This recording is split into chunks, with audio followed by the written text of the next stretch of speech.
You could leave life at any moment.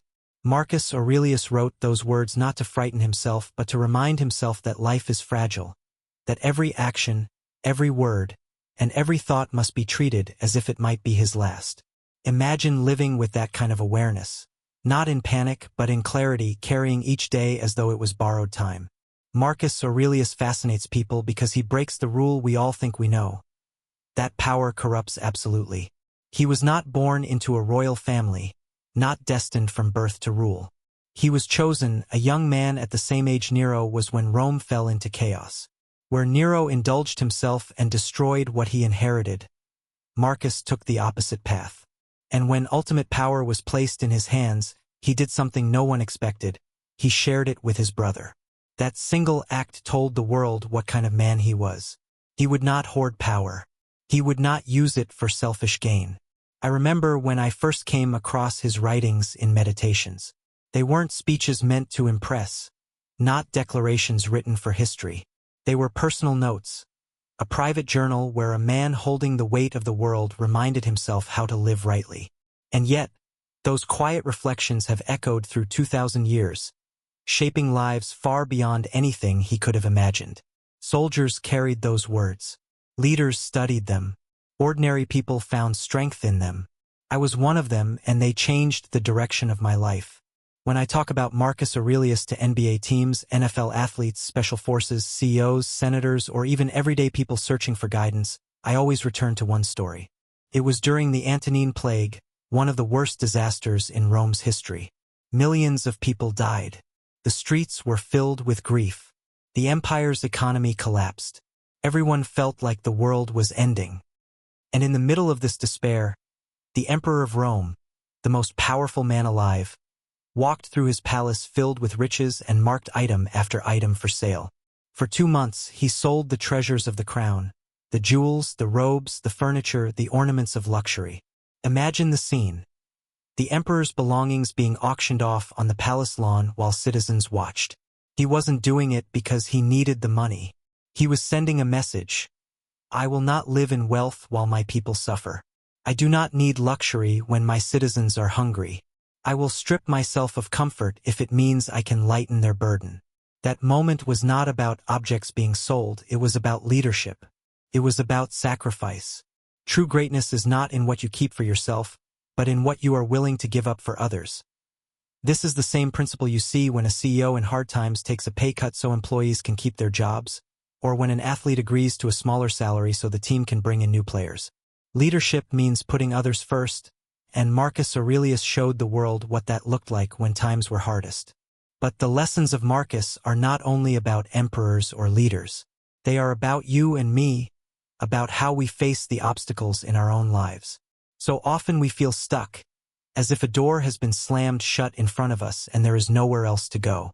The Stoics wanted us to see that this is never the whole truth.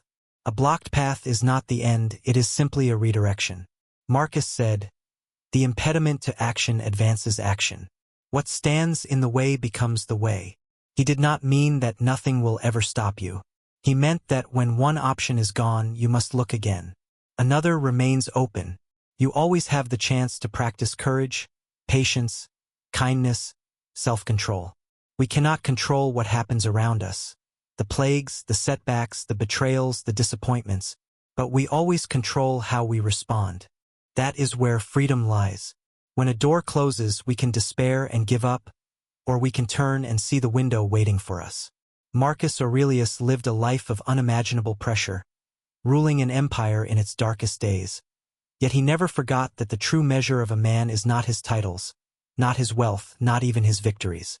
It is how he carries himself in the face of hardship, how he treats those who depend on him, how he chooses to live knowing each moment could be his last. That is the story of Marcus Aurelius, the philosopher king whose example still speaks across centuries, reminding us that life is short, that obstacles are opportunities, and that true greatness is found not in taking, but in giving. Someone steps in front of you, and suddenly the road you thought was open is closed. Your first instinct might be anger or frustration. You feel blocked, stopped, prevented from moving forward. But here is the truth. They may keep you from going one way, but they cannot stop what happens inside you. They cannot prevent you from being patient. They cannot stop you from forgiving. They cannot take away your ability to turn in a different direction, to change your mind, to start again, to grow because of the challenge. They cannot prevent you from learning something from this obstacle. The Stoics taught that while paths may close, the mind is always free to adapt. The obstacle, they said, is not the end. The obstacle becomes the way. Think about it. How many times have we told ourselves that we are stuck, that there is no way forward? Yet the truth is, there is always another path, even if it looks different than what we imagined. We are never completely trapped, because within us is the ability to adjust, to change, to choose. That choice is freedom, and no one can take it away. And yet, knowing this is not enough. We already know what needs to be done. We know we should eat better, exercise, write that book, clean that house, repair that relationship. The problem is not knowledge, it is action. Marcus Aurelius put it simply, you could be good today, but instead you choose tomorrow.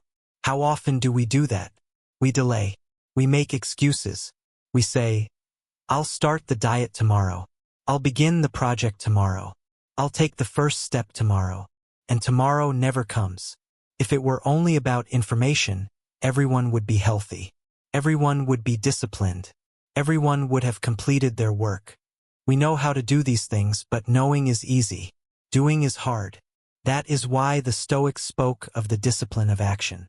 In the end, life does not judge us by what we think or say, but by what we do. Progress is built one step at a time, and nothing, not obstacles, not setbacks, not people, can stop you from taking that first step. This requires self-awareness, the ability to pause and ask yourself, why am I feeling this way? I discovered this lesson during the pandemic. Suddenly life slowed down. There were no flights to catch, no traffic to sit in, no deadlines rushing toward me. By all logic, my anxiety should have faded. And yet, it didn't. In fact, it lingered. That's when I realized the truth. The anxiety was never about the outside world. It wasn't caused by the travel or the noise or the schedules. It came from within me. Marcus Aurelius understood this 2,000 years ago. In his private notes, he reminded himself that the mind, not the outside world, is the source of most of our suffering. We cannot control every event, but we can control our response. We cannot always change the obstacles, but we can always change ourselves. That is the essence of Stoicism. Obstacles are not roadblocks. They are raw material for growth. They are not the end of the path. They are the beginning of a new one. He once said that he escaped anxiety, but then he corrected himself. No, he didn't escape it, he discarded it. And the remarkable thing is that he wrote this during a plague, when the world around him was crumbling. He realized that the anxiety, the stress, the worry he had carried for so long wasn't caused by work, family, or the pressures of life. It was inside him.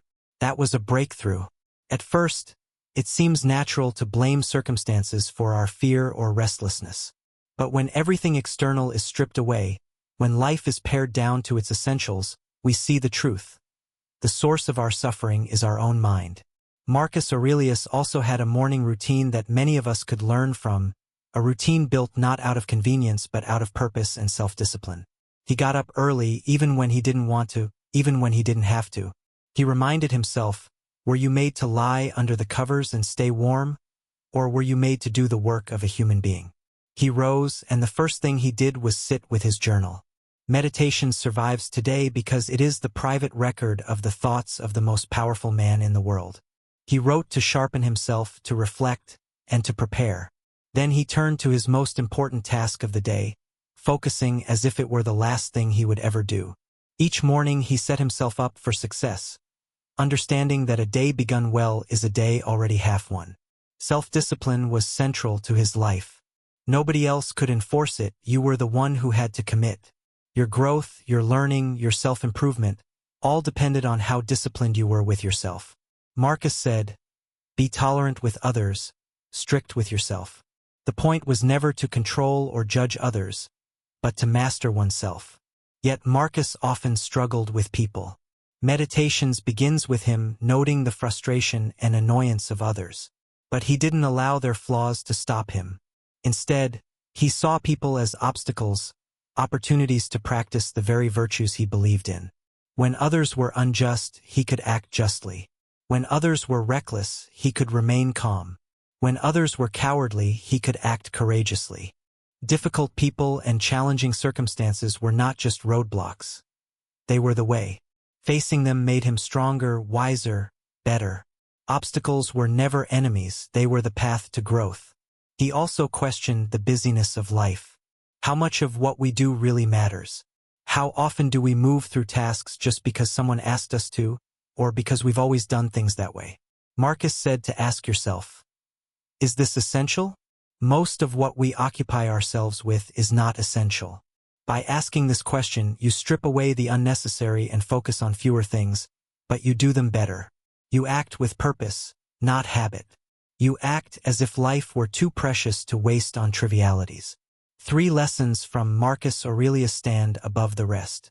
First, amor fati, love your fate. Nothing happens by accident. Everything happens for you. Accept it, embrace it, bear it, and turn it into fuel for growth. Life has a way of transforming obstacles into opportunities, pain into strength. Second, life is about service to others. The fruit of life is good character and acts that contribute to the common good. Stoicism was never about selfish gain, wealth, or fame. It was about what you give to your community, your society, and humanity. Third, memento mori.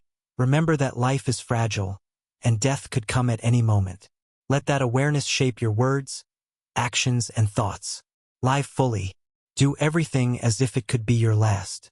The pandemic reminded the world how fragile life is.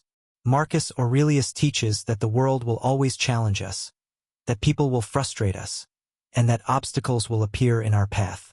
But what matters is how we respond. We can grow from every difficulty. We can use every challenge to become stronger, wiser, and more virtuous. Life is fleeting. Obstacles are not the end, they are the way. They are the fuel that sharpens our character, the trials that teach patience, the challenges that allow us to rise above ourselves. Marcus Aurelius lived in a time of unimaginable pressure, yet he never lost sight of what was essential. He faced plagues, wars, and human folly, yet he trained himself each morning, disciplined himself each day, and practiced virtue in every moment. He reminds us that we can do the same. We can discard anxiety, face obstacles, focus on what truly matters, serve others, and live fully with the awareness that every day is a gift. The path may be difficult, the challenges many, but the way forward is always open, if we are willing to walk it with purpose.